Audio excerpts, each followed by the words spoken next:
To show you how the Divine Concourse and the beloved manifestation Baha'u'llah deals with sincerity, we had only been in our rented house 2 weeks perhaps, and a black man came to our back door and said that he could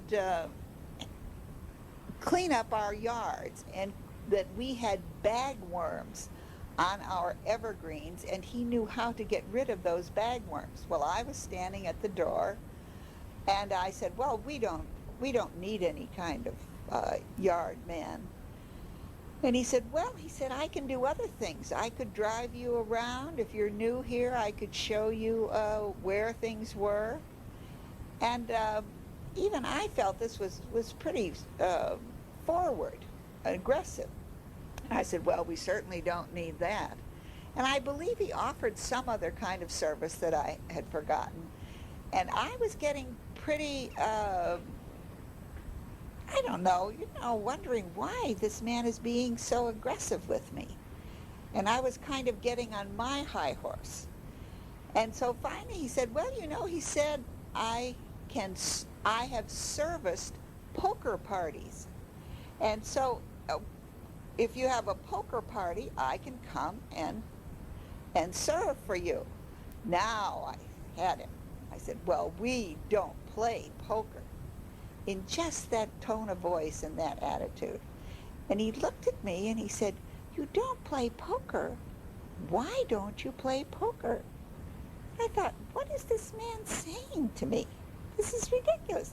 So I decided I'd really be religious and say, well, we don't play poker because we are Baha'is. And it really was that tone of voice. Now this older man looked up at me and he said, you're a Baha'i? He said, I serviced a deer hunting party years ago, and they were talking about Baha'i around the campfire. And I have always wanted to know more about the Baha'i religion. Well, I opened the door, invited him in, fed him apple pie and coffee, and was truly, my heart was so touched. Shortly after this, we had a holy day, and this man, James Young, brought 13 African Americans to a barbecue in our backyard, so that everybody on the Malvey, the street we were living on, knew that we had blacks in our home. And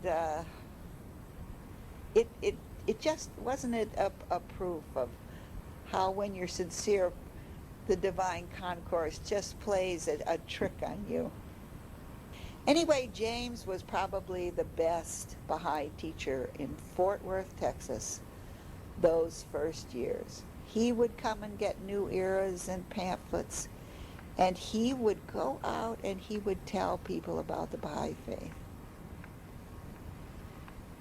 He never became a legal Baha'i, because in those days we thought you had to know all about the history and that you had to deepen on the dispensation, and James could barely read.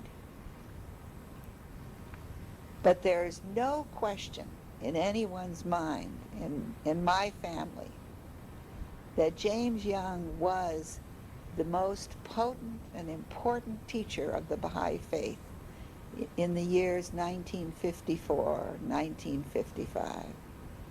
And certainly the individual that brought the most non-Baha'is to any meeting.